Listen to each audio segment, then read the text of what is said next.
Hello, everybody, and welcome to another edition of Charts with Dan. We've got a lot to get to. There's a new member of the $1 Billion Club. It's the Super Mario Brothers movie, which continues its phenomenal run across the box office around the world. We'll have all kinds of updates there. And this week, I have my annual summer box office predictions, where I will be predicting what I think the top 10 highest grossing domestic summer movies will be. The summer movie season, believe it or not, kicks off this weekend with Guardians of the Galaxy Volume 3. Let's see if I can sustain that momentum from last year where I was able to pick all 10 movies correctly, although not in the exact positions that they landed in. So stay tuned. Later in the show, we'll get to that. And before we jump into the box office, just a couple of programming notes. First of all, you'll notice my background is still very Star Trek-y. That's because it was set up this way for an interview that I did with the showrunner of Star Trek Picard Season 3, Terry Matalas. It was a great interview. It came out on Sunday, I believe, and I would love for you to check that out. It's a spoiler chat. We go into all of the ins and outs of Star Trek Picard Season 3, which I really enjoyed. It was a shocking turnaround for me on that show. So I would love if you checked out that interview with Terry. We had a great time talking Trek. Also, as you may have seen in the news, today is day one of the writer's strike, which was officially called last night, unless there was some kind of an early settlement in the morning hours before this video posted. That means that all writers are now on strike in Hollywood. Usually this is something that I would cover the day of, but because we have the pre-existing schedule, Charts with Dan is going out this morning. But don't worry, I'm already working on a catch-up, an explainer, and an update video on the writer's strike, what it is, why they're striking, what it means for you. I'll be working on that throughout the day today, and I'm going to hopefully have that up tomorrow morning, so stay tuned for that. I'm still educating myself on a lot because it's very complex where the studios are and where the writers are in these negotiations. And one last thing, I've mentioned it in a couple of spots, and I don't think everybody knew, but I'm getting married later this year, which is very exciting, but also there's a little bit of expense that comes with getting married. So in an attempt to add a little bit to the marriage fund and also kind of just have a little bit of fun, it's something I've been thinking about doing a while, I'm doing the Cameo thing. So I'm over on Cameo now. Cameo is basically a service where for a fee, you can request any kind of a message, happy birthday, etc. It's a personalized greeting that I do and then send to you. So if it's something that you've been interested in or that you might want to try, you can find that link down in the description below, and I'm over on Cameo. I don't know how long I'm going to be doing it. Maybe it'll just be, a little extra money for the wedding, but who knows? If I'm having a good time, maybe we'll just keep the party going. So anyway, all that out of the way, let's now get to the weekend box office, and we'll start with the box office top 10. The number one movie, yet again, God, these holds are incredible. 31.9% drop from last week in its fourth week at the box office. The Super Mario Brothers movie is making $40.8 million. These numbers it's phenomenal. There's really no other word for what the Super Mario Brothers movie is doing right now other than phenomenal. This is just something that has obviously connected with audiences. It came out at the right time where it has a lot of runway, and it still has a lot of runway, even with Guardians of the Galaxy Volume 3 coming out. It's going to be interesting to me to see how much the gross might drop off with the competition posed by Guardians 3, but still, $40.8 million in week 4. I think it's dropped about 30% every single weekend. That's not just a movie that is doing well because it's got a well-known IP attached to it. This is a movie that's doing well because people like it. Also doing well, when you look at the genre, is Evil Dead Rise, which dropped 50.5% in its second weekend. It opened above expectations last weekend, and then a 50% drop for a horror film is actually pretty good. We talk about it all the time on this show. The horror movie drop, 60 to 70% is standard generally with a lot of horror films. They tend to be very front-loaded, so for Evil Dead Rise to open well and then hold well, I think that means that people are responding to that movie in a positive way as well. And because of the low budget on that film, that means it's going to do very well in the theatrical window after it was initially slated to be a streaming film. In third place, not performing as expected, is Are You There, God? It's Me, Margaret. The debut, some people were thinking in the $10 to $15 million range. It only delivered a $6.7 million opening. There's a lot of theories about why it didn't do well. I know that Deadline broke down the demographics, and basically it seemed like it didn't bring over the younger audience. This is a book that was was written in the 70s, and so it was kind of a keystone book for a lot of people that grew up in that era, the 70s, the 80s, even going into the 90s. But it seems, according to the demographics that were collected, that was the audience that showed up. Generally older female audiences. Those are audiences that are historically slower to come out to the box office. So this may be a movie that holds well in week 2, 3, 4, but it was not a movie that opened well, and certainly below a lot of expectation. I think the hope was this would be kind of a cross-generational thing. Didn't quite work out. Something that is a cross-generational thing, though, no surprise here, is Star Wars. Disney put Star Wars Episode 6, Return of the Jedi, or as they called it when I grew up, Return of the Jedi, out into about 500 or a little less than 500 theaters nationwide, and it did really well. We'll look at it on a per-theater basis in a few minutes, but $5.1 million for a number 4 opening. John Wick Chapter 4 continuing to hold well deep into its run. It's been open for 6 weeks. It dropped 16.7% from last week for a $4.8 million total. Dungeons & Dragons: Honor Among Thieves, again, these performances don't necessarily turn around the overall box office picture for the film, but it is nice to see that it's continuing to hold well. It's at number 6. It was at number 5 last week. It was at number 6 the week before. So it's hovering right around that 5-6 spot, dropping 24.2% from last week in its 5th week of release and a $4.1 million total. Also holding fairly well is Air in its 4th week of release with a 26.5% drop from last week and a total just over $4 million. And again, the budget is what's holding this back. It had a very high acquisition cost in addition to a very high production budget. And again, that's the economics of originally intending to go to streaming. You pay out some things up front that go toward the budget. So Air's not going to turn a profit in the theatrical window, but it's nice to see that there was some faith for putting it in theaters.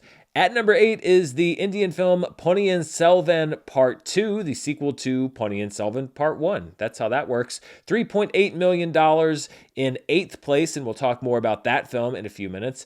At number 9, Guy Ritchie's The Covenant in its 2nd week drops 43.6% for a $3.5 million total. And at number 10, overperforming what a lot of people had expected, is Sisu. We talked about this a little bit last week. $3.3 million total. I had a very busy weekend and I was not able to get to see Sisu, but it is on my to-see list, and it seems like it was also on a fair amount of other people's to-see list this last weekend.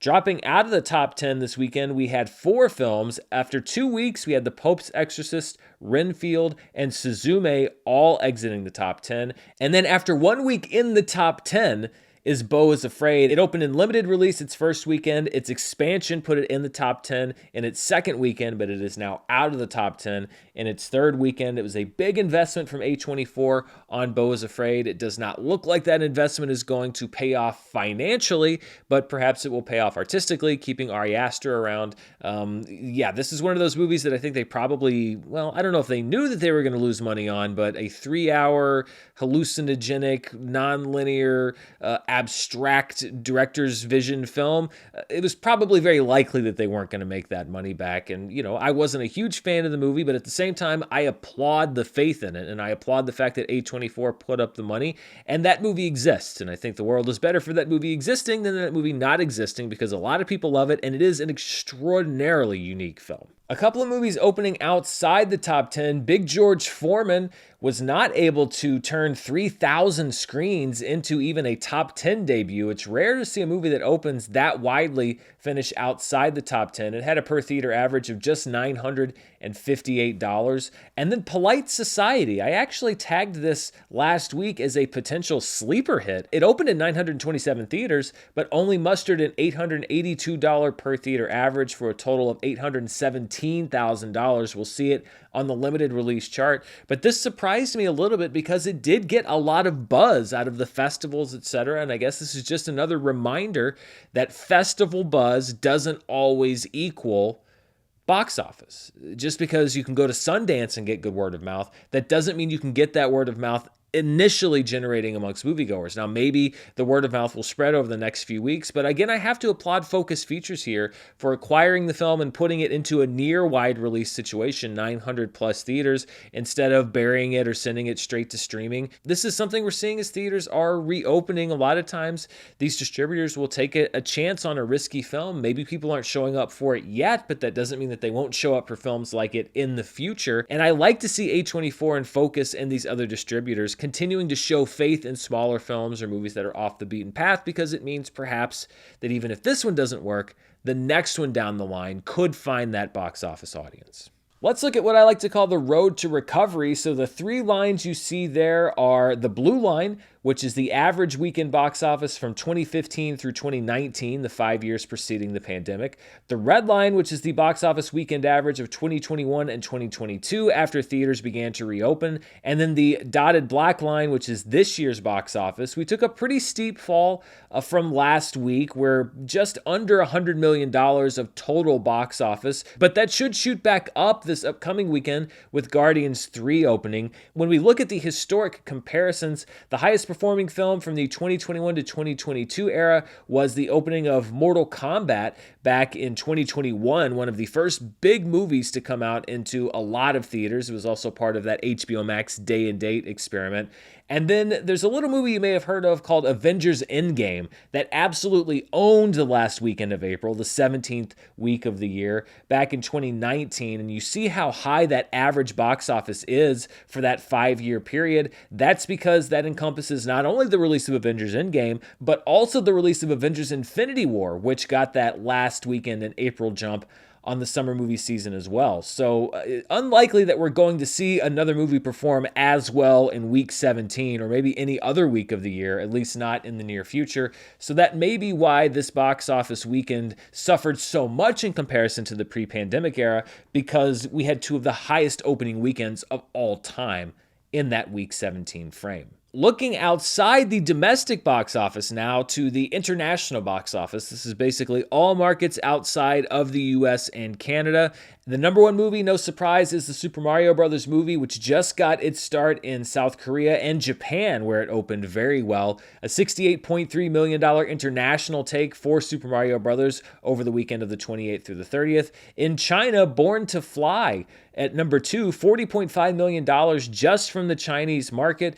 Godspeed at number 3 with $31.6 million. This is again from China. It's a comedy about a man who takes a road trip with his future in-laws. At number 4, another film from the Chinese market, All These Years, about two exes who meet up again after many years apart. And at number 5 is Punny and Selvin Part 2. This is an estimate, $14.6 million. This is the best estimate that I could get as I was preparing the show. I've seen a few since then that are perhaps a little bit higher, but many places don't have the movie listed at all. And it's just kind of the continuing struggle to get real-time box office data from the Indian box office. So when we take those international numbers, we combine them with our domestic numbers, we get our top 5 movies worldwide over the previous weekend. And pocketing another $109.1 million is the Super Mario Brothers movie, the big debut in Japan, its stronghold domestically, another 9-digit weekend as we go into Guardians of the Galaxy Volume 3 being released. So continued impressive numbers for the Super Mario Brothers movie.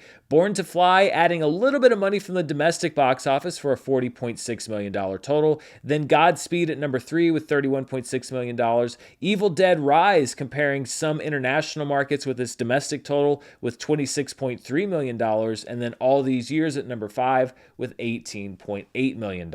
So let's take a look at the continued success of the Super Mario Brothers movie. It was the best animated fourth wide weekend gross. The reason that I specify wide weekend is that 1994's The Lion King would actually have made this list if it was weekends overall, but its first weekend was in limited release. So this is fourth weekend in wide release. The Super Mario Brothers movie at $40.8 million, beating the record that was set by Incredibles 2 a few summers ago at $28.4 million.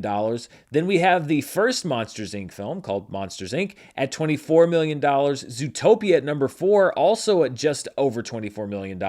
And then the original Incredibles movie at number 5 with $23.5 million. Of course, if you're doing just for inflation, it would be much closer. But the Super Mario Brothers movie now setting records for first weekend, second weekend, third weekend, fourth weekend, as far as highest grossing animated film, if you discount The Lion King 2019, which is apparently Schrodinger's movie. It is neither live action nor animated. I can't tell you what it is. And the Super Mario Brothers movie has made some big progress on the top 10 animated film all-time domestic chart. It was down, I believe, at number 9 last week. It's now the second highest grossing animated film of all time domestically, unadjusted for inflation. It has topped Frozen, Toy Story 3, 1994's The Lion King, Toy Story 4, Shrek 2, Frozen 2, Finding Dory, and is now about $120 million behind Incredibles 2 to be the highest grossing animated film of all time. The big question being now, can it gross another $118 million or so domestically to become the highest grossing animated film of all time?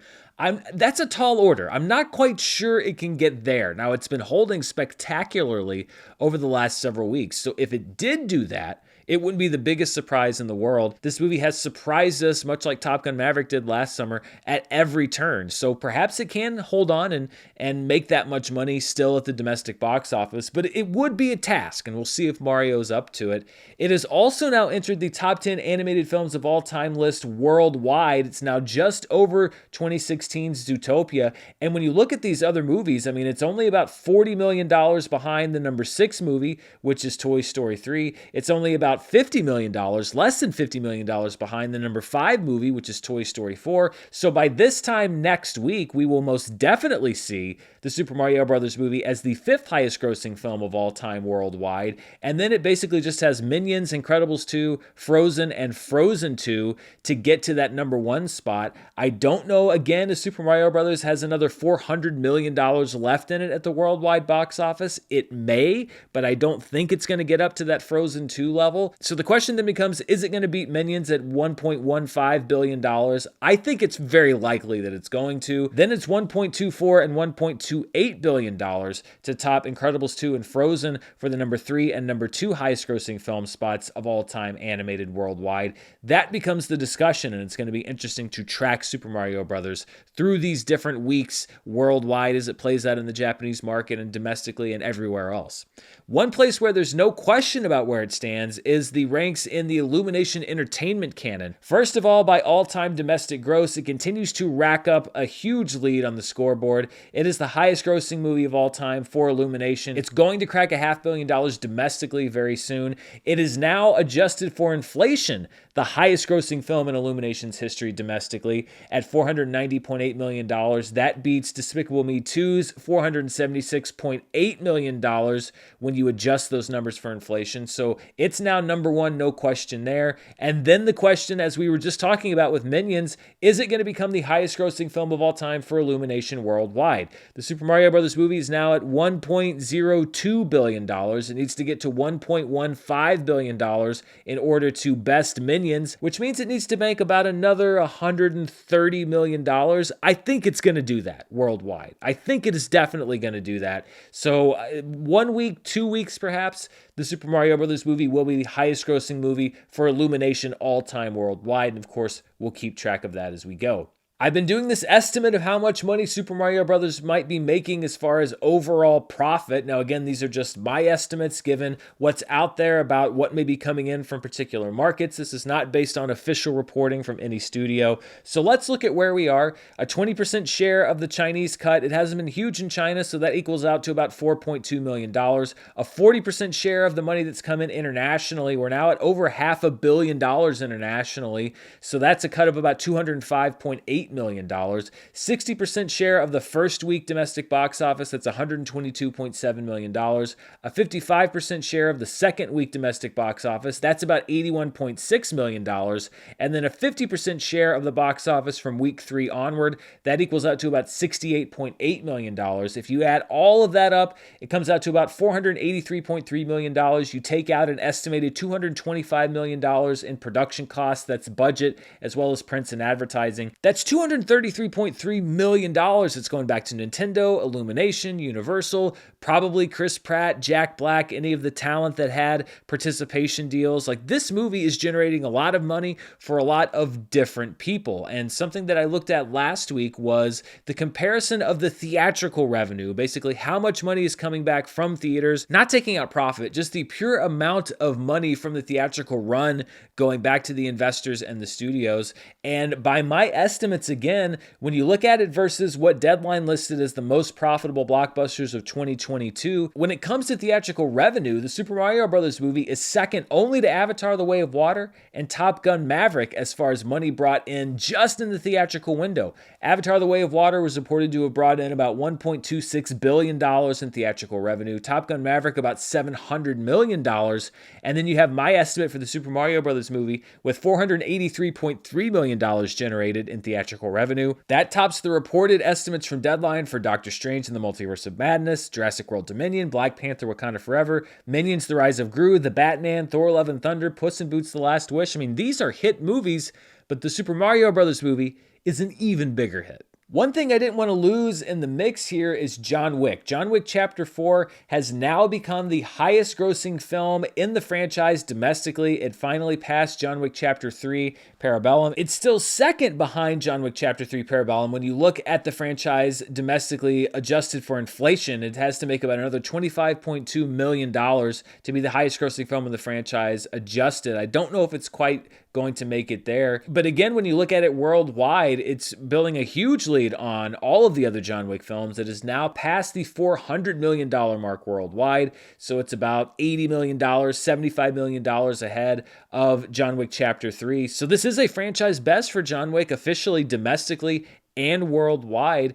And given the fact that it had not a massive production budget, I mean, it was around $100 million, so it's not nothing, but it's certainly making a nice return on that budget and scaling up like a franchise should. It's basically graduating based on the demand of the franchise, and so every one of these movies has been a hit in some form or another. We have so much more to break down, but before we do, I want to thank one of our sponsors this week, ExpressVPN. And I want you to think real quick about just how much time you spend on your phone every day on social media, shopping, or just reading the news and browsing the internet. But what you may not know is that many carriers also collect that browsing information. ExpressVPN is an app that prevents your carrier from being able to see the sites you visit and sell it to third parties. All it takes is one tap of a button and all of your network data gets encrypted and rerouted through ExpressVPN's secure servers for ultimate privacy. Not only does this shield your web browsing, ExpressVPN also protects all of your network data so that you can stay private even when using your favorite apps. And the best part is that one subscription can be used on up to 5 devices at the same time. Right now on my account, I'm running ExpressVPN on my laptop, my phone, and my iPad, and it's simple and easy to use on all of them. When your phone carrier tracks you, that's a gross invasion of privacy. You can either keep letting them cash in, or you can visit expressvpn.com/Murrell to get the same VPN that I use. Take back your online privacy today and use my link to get 3 extra months free. That's expressvpn.com/Murrell, Murrell, expressvpn.com/Murrell. Let's take a look now at the per theater averages for this past weekend. At number 1 is the Italian film The Eight Mountains, which opened in 2 theaters and brought in a per theater average of about $18,000. This movie is about 2 friends who reunite in the Alps. It received the Grand Prix last year at the Cannes Film Festival, basically the 3rd place prize, tied with EO, which was nominated for Best International Film at the Oscars this year. In 2nd place, this was smart distribution strategy from Disney. In 475 theaters was Star Wars Episode 6 Return of the Jedi, the re-release, 40th anniversary re-release. It was only released in 475 theaters, but this wasn't a case where the theaters were all in big cities or kind of clustered just on the coast. Return of the Jedi played at my local theater, one of them, and we went to see it, Mara and I, this weekend, and it was, I think, practically a sold-out theater. And I mean, I think that they really looked at the markets where this movie might perform well and released it strategically. So those 475 theaters delivered $10,738 per theater, meaning if you were a theater owner who had Return of the Jedi booked this past weekend, on average, it brought in more people than the Super Mario Bros. Movie. So that's good news for them, and I hope that this is proof also to the different studios that a strategic re-release strategy of bringing back movies like Return of the Jedi can work, that you can generate some box office heat from that. We saw it during the pandemic a lot because there was no other stuff to release, but I hope that this is also proof that you can bring back some of these library titles strategically and people will show up to see it. That's the second highest per theater average of the weekend there. At number 3 is the Super Mario Brothers movie, bringing in $9,714 in 4,204 theaters. At number 4 is the documentary 32 Sounds, which is about the nature, the impact of sound as it regards the human experience. It actually sounds interesting, although currently it's only playing in one theater, bringing in $9,224 in that theater. And at number 5 is Ponniyin Selvan Part 2, playing in 600 theaters, bringing in $6,355 per theater, and again showing the strength of Indian cinema in limited release. And speaking of limited release, these are the top 5 films in limited release this past weekend, meaning 1,000 theaters or fewer. Return of the Jedi is at number 1 with its $5.1 million gross and a top 5 gross there. Ponniyin Selvan Part 2 is at number 2. It had a top 10 gross in 600 theaters at $3.8 million. As I mentioned, Polite Society in 927 theaters, a somewhat disappointing take at $817,740. At number 4, Nefarious in its third week in theaters, still in 333 theaters, bringing in $570,000. And in its second week, Ray Romano's directorial debut, which he also stars in, Somewhere in Queens, playing in 499 theaters, bringing in just over $321,000. Looking at the limited release top 10 grossers this year, this is all tickets sold since January 1st. Pathaan remaining the top draw in limited release at $17.4 million, followed by A Man Called Otto at number 2, Women Talking at number 3. Return of the Jedi making a debut in the top 5 at $5.1 million. It's strange to see Star Wars as one of the biggest draws in limited release of the year, but that's just how it goes. The Wandering Earth is at number 5, dropping down one spot. Mummies is at number 6, also dropping down one spot. Beau is Afraid moves up one spot to number 7, but its gross is going to be frozen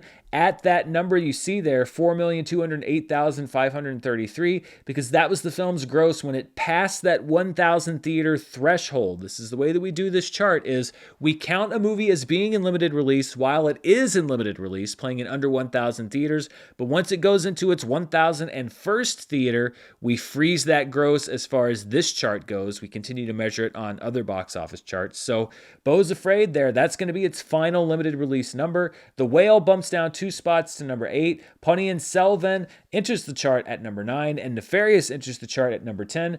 3 movies dropping off of the limited release chart this week: 1001, the 2023 Oscar shorts, and Living. And as we talk about all these movies that are in limited release or at the specialty box office, I'd like to take a moment to feature an independent theater, as we have been doing on the show for the past several weeks.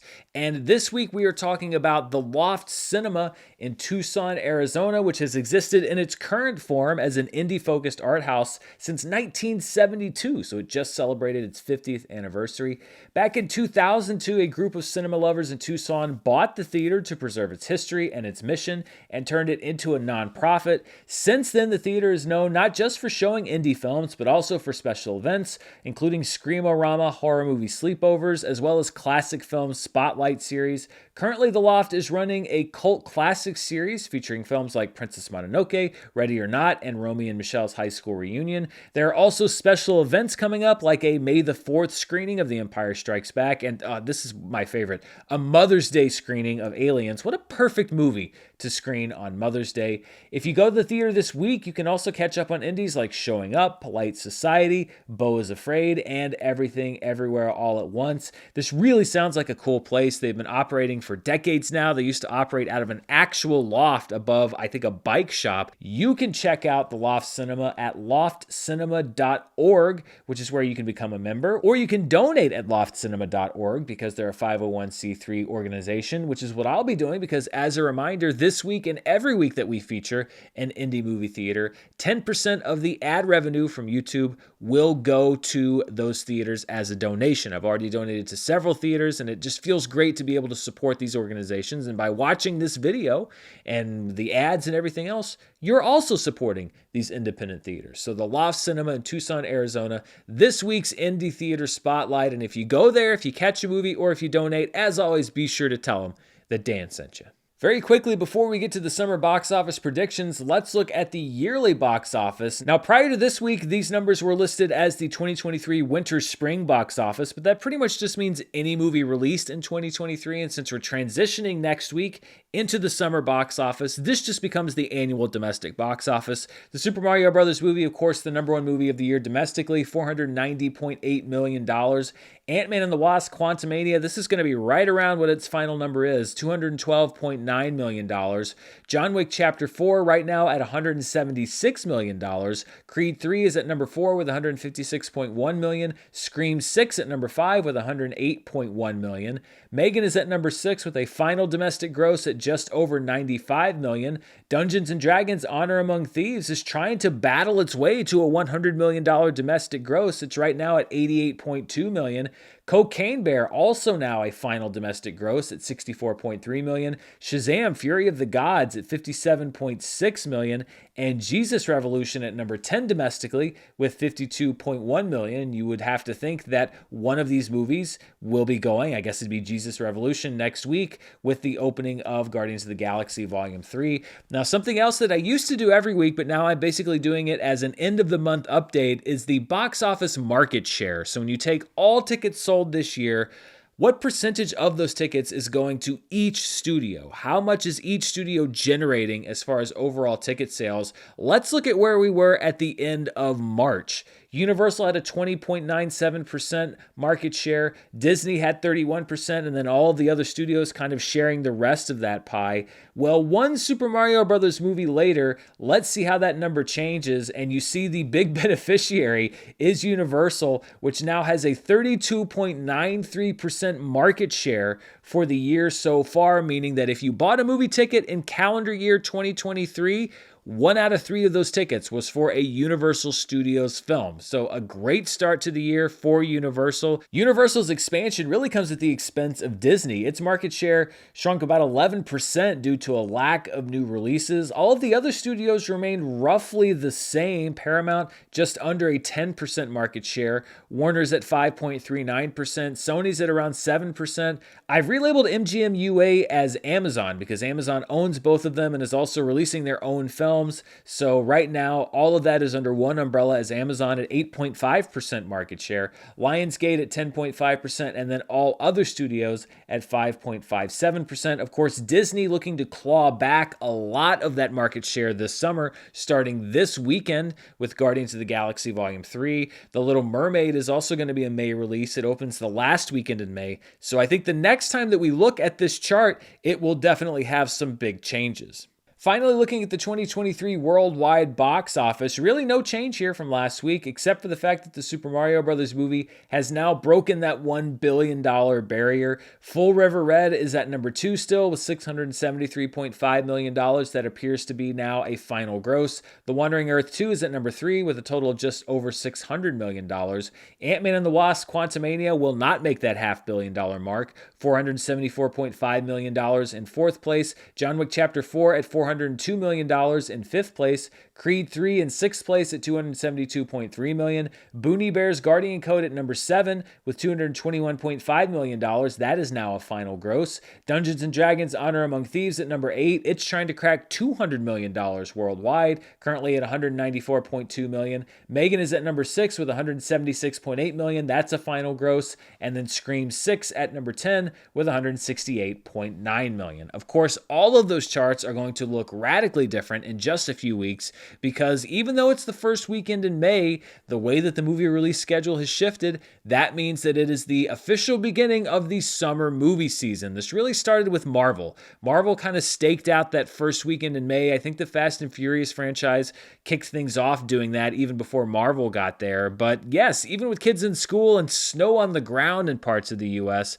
it is time to talk about summer movies. Something that I have done for many years now is predict what I think the top 10 movies of the summer are going to be domestically. This is very key. This is not worldwide grosses because a lot of these movies come out at different times around the world. It'd be a little bit more difficult. So this is domestic, US, Canada box office, but it's still fun to talk about because it is what the biggest movies of the summer are going to be. I did it for several years back on Screen Junkies. We took 2020 off, obviously, than I've done it the last 2 years here on this channel. So what follows here are my best guesses for what the top 10 movies domestically at the summer box office are going to be. And I say my best guesses, my prediction accuracy is actually not terrible. I'm at 57 out of 70 movies predicted accurately over the 7 years that I've done this. So that's about 81.4% accuracy. Last year was the first time I've ever picked all 10 movies correctly, thanks to a late surge from DC League of Super Pets, one of the few times that Dwayne "The Rock" Johnson didn't completely screw me over in this competition. Thankfully, The Rock does not have a big movie coming out this summer, so I don't have to worry about that. But on average, I'm getting about 8 out of 10 of these correct, which isn't too bad. Sometimes I'm heinously wrong. I was really big on In the Heights a couple years ago, and that was just an embarrassing pick for me. So what are the 10 movies that I am predicting this year to be the highest grossing movies of the summer domestically? Well, let's do it, and we'll start with number 10. I'm not just picking 10 movies in no order. I'm picking them in this order, and at number 10 is one of the big wild cards for the year in my book, and that is Barbie. I'm really including this as a stopgap measure in case this thing explodes, because I think that it has a chance to do that if it taps into something very specific, and it looks like that's what this movie's trying to do, is tap into something very specific. I could see this thing becoming a massive hit, and if it does, I didn't want to be the one guy that didn't include it on his list at all. But I will say, I could also see this movie not connecting with anybody, because I don't even know at this point what to make of this film. I don't really know what it's about. I don't quite know what they're going with as far as tone. It looks very odd. It looks like it is a bit of a risk, but I couldn't not put it on the list because I think it has a lot of upward potential, maybe even top 5 potential for the summer, and I didn't want to look completely silly in case it really takes off. So I have Barbie as my number 10 film of the summer. At number 9 is the movie that is directly competing head-to-head with Barbie on its opening weekend, and that's Christopher Nolan's Oppenheimer. It also opens on July 21st domestically, and I picked it for a few reasons. Number 1, several years ago, I did not pick Dunkirk to be one of the 10 highest grossing films of the summer, and it was. It actually had a very strong box office performance domestically. And then looking at this movie specifically, I think that this captures a lot of different crowds. Number 1, a lot of these cinephiles, people that wouldn't be caught dead at a comic book film, Marvel or DC or otherwise, will be there on opening weekend. I mean, this is the Marvel movie for a certain segment of the movie-going population. Then number 2, the fact that this is a historical film, I think you get a lot of the dad population. I think you get a lot of the folks that drove Top Gun Maverick to such high grosses last year, because you have the history buffs, the World War II buffs, the people that want to see this portrayal of an historical event. And then there's the kind of prestige audience. If this movie turns out great, and there's always buzz on a Nolan film, but the buzz could be that maybe this is the one that could break through even more than Inception as far as awards consideration, etc. Well, then the word of mouth drives that. Every year it seems like there's a movie that's more adult oriented, more geared towards adults, that makes the box office top 10. Dunkirk was one of them. Once Upon a Time in Hollywood made the box office top 10 one summer. Elvis last summer, which I picked as one of the 10 highest grossing summer movie films. And I'm picking Oppenheimer this year as the kind of movie for adults that's going to break through and be one of the 10 highest grossing films of the summer. On the other end of that spectrum is Fast X. I think this movie is likely to perform much better worldwide than domestically. And really, when you look at the domestic grosses for this franchise, it's not in the strongest position. However, F9 did do all right a couple years ago, back when theaters were still very much getting back on their feet. And so it's actually really kind of hard to judge the relative strength of this franchise because of the interruption with the pandemic and how the movie might have done had it not come out during a time when a lot of people still weren't sure about going to the movies. But I think that there is still, pardon the pun, gas left in the tank for the Fast franchise. Maybe people will be brought in by the fact that this is the beginning of the end of the road, apparently. But I don't think it's a franchise that's where it was at the box office, domestically especially, even 5 or 6 years ago. So that's why I have Fast X far down there at number 8. At number 7 is a movie that a few years ago would not be a risk, but I think that this is a bit of a risky pick. I'm picking Elemental, the newest film from Pixar, and this is really going to be a referendum on any potential damage theatrically that Disney has done to the Pixar brand, because usually, I mean, if you go back 5 years ago, it would be an easy pick to put the newest Pixar film in the summer box office top 10. But now the question really is out there. Has Disney trained people that Pixar films are not to be seen in theaters? We had the huge underperformance of Lightyear last summer. That's a big red flag, but that was a bit of a confusing film. People didn't quite get it. They didn't quite know what the aim was for it. So I wouldn't be shocked, honestly, if Elemental puts up very disappointing box office numbers. But I am taking a bit of a bet on the Pixar brand name to say that maybe it still holds some weight. I may regret that choice, but we'll see. At number 6 is a movie that I think some people might be surprised to see this low. It's Indiana Jones and the Dial of Destiny. Now, I underrated Top Gun Maverick last year. Perhaps I'm underrating this one again, but it's not really so much that I think this is a weak film. It's just that I think that the other movies have a stronger connection to the current marketplace. It's been a long time since an Indiana Jones film came out. This one is not being directed by Steven Spielberg. Kingdom of the Crystal Skull doesn't exactly have the best reputation. Now, if this movie turns out fantastic, this could make me look really dumb. It could be like Top Gun. I think I picked Top Gun Maverick number 5 last summer, and it was easily number 1. The same thing could happen to this film, but there are a few things that have me hedging my bets just a little bit on Dial of Destiny, and that's why I've got it down at number 6. Much more to come, but before we do, I want to thank our other sponsor this week, Mint Mobile. One frustration that nearly every mobile customer shares is trying to figure out your plan. I tried switching a while back, and it was nearly impossible to compare plans between companies because no one could tell me what I was actually paying for or even how much it would be each month. Well, the answer to this problem is here, and it's called Mint Mobile. Mint Mobile offers premium wireless starting at just $15 a month, no binding contracts or ridiculous promotions, no charges that you don't find out about until 6 months after you sign up. Every plan at Mint Mobile is straightforward, easy to understand, and it delivers exactly what you pay for. Mint Mobile gives you the best rate whether you're buying for one or a family, and at Mint Mobile, families start at 2 lines. All of these plans come with unlimited talk and text, as well as high-speed data delivered on the nation's largest 5G network. You can use your own phone with any Mint Mobile plan, and that means you can also keep your number along with your existing contacts. Get premium wireless from just $15 a month with no unexpected surprises at mintmobile.com/Murrell. That's mintmobile.com/Murrell. Seriously, you will make your wallet very happy at mintmobile.com/Murrell. At number 5 is Mission Impossible Dead Reckoning Part 1, one of the worst names for a summer blockbuster in quite some time.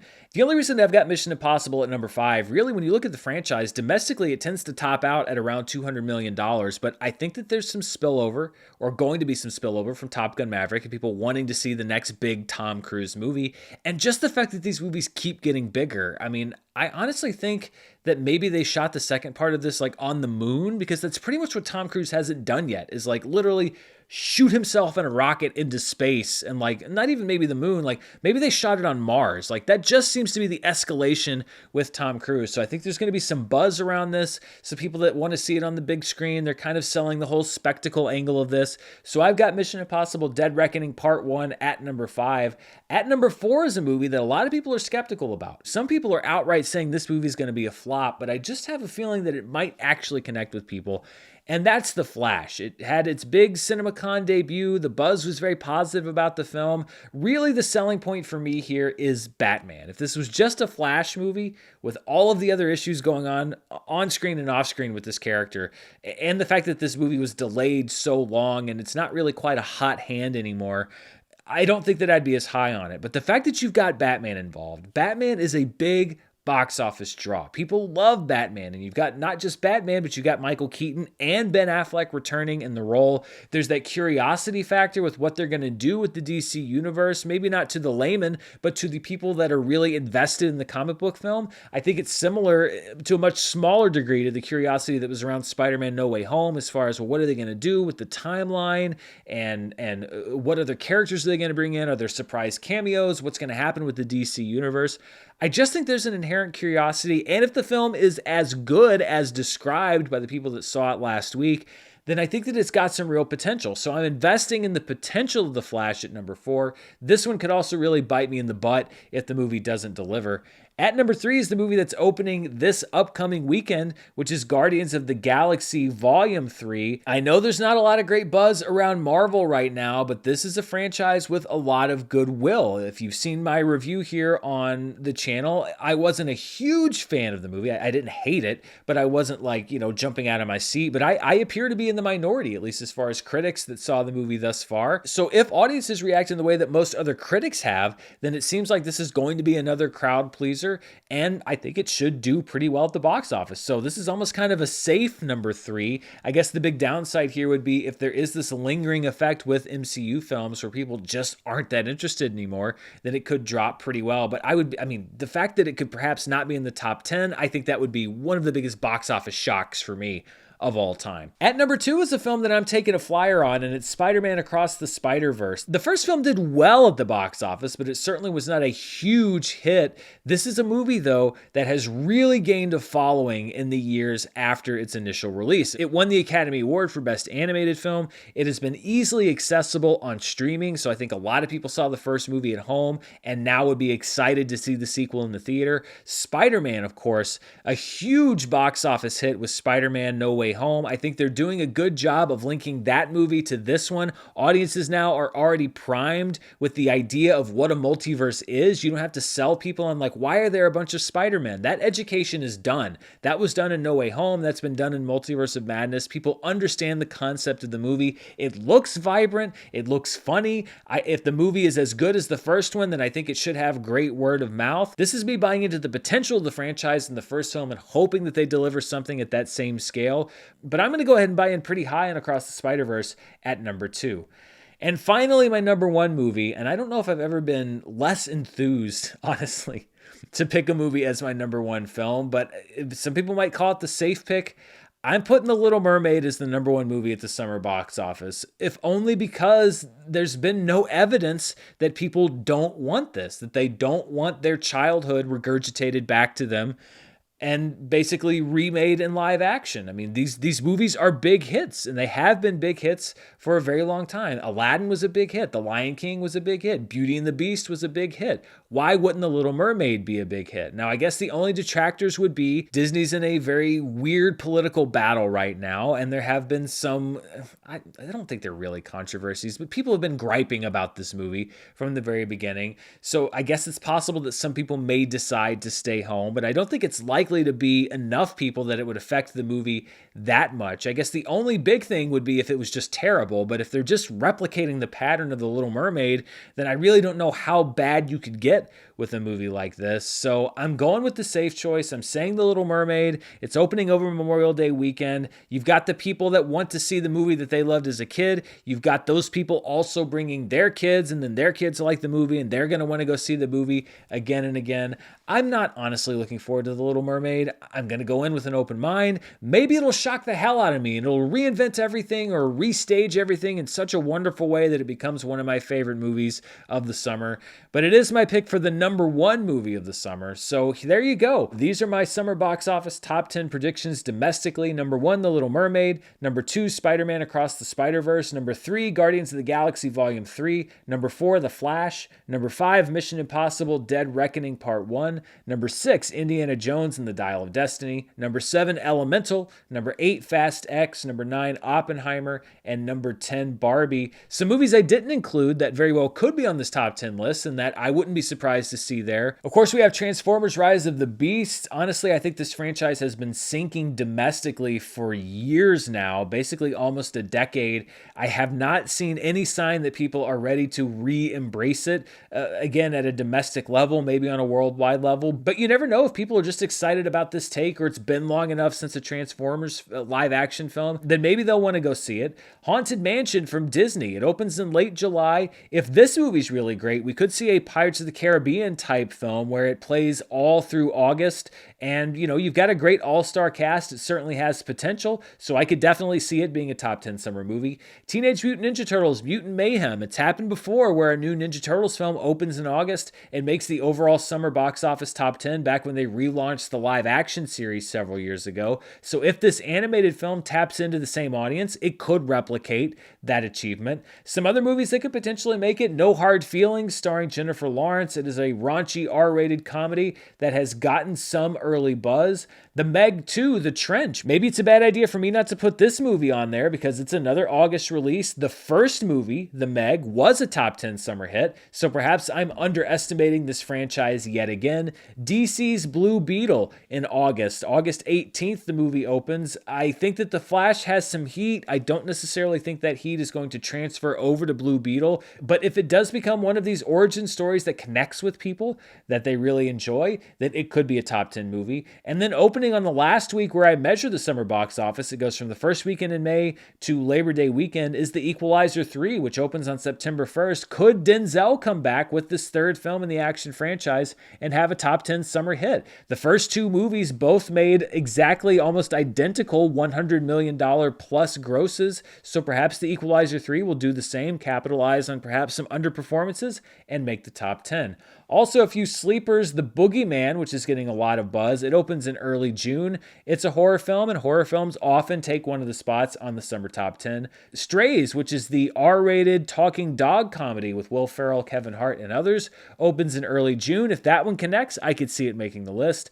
Insidious, The Red Door is a long shot of long shots, but again, horror can do well sometimes. I don't really know if this franchise has the gas to make it into a top 10 summer movie. And then Gran Turismo in August. Who knows? You never know. This movie could turn out to be great and perhaps continue the hot streak from the Super Mario Brothers movie when it comes to video game adaptations. So those are my predictions on the summer box office, and as I do every year, I invite you to post your list down in the comments. Do you think that I'm nuts? I always want to hear what you think, so post those lists down in the comments below.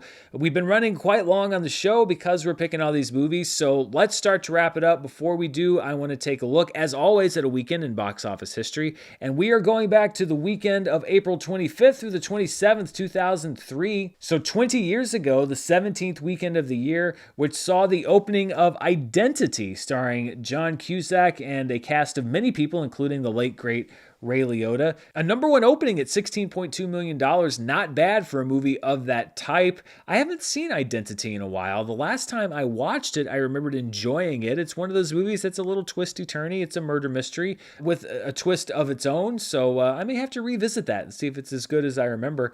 At number 2 is Anger Management, starring Adam Sandler and Jack Nicholson. In its third week, it was still good enough for number 2 at the box office with a $15 million total. In third place was Holes, starring Sigourney Weaver and a very young Shia LaBeouf, amongst others. In its second week, it dropped just 23% from its opening for a $12.5 million total. At number 4, this was the early 2000s, folks, Jamie Kennedy in Malibu's Most Wanted, dropping 41.8% and a $7.3 million total. This may be one of those movies that if you're going to make the all-time early 2000s list, the movies that defined just what it was to be in the early 2000s, Malibu's Most Wanted would be one of those that would go very high up on the list. And then at number 5 is Confidence, one of my favorite all-time overlooked movies. It's a heist movie. I love heist movies. It has a great cast. Dustin Hoffman is doing some crazy stuff in that film. I saw it when it came out. Not a whole lot of other people did. But if you can check it out, I think it's available for rental through most of the places that do rentals. It's not a huge streaming movie, but I think it's on a couple of the free services. If you have a free night or a free afternoon, give Confidence a try. Take a flyer on that movie because I think it's actually pretty good.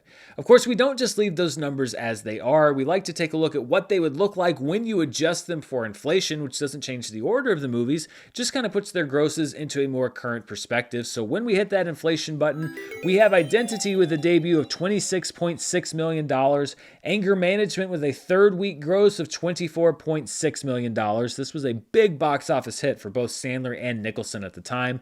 Holes with $20.5 million in week 2, Malibu's Most Wanted at just over $12 million in its second week, and then Confidence opening to a still fairly low for a movie of its size and cast, $7.4 million.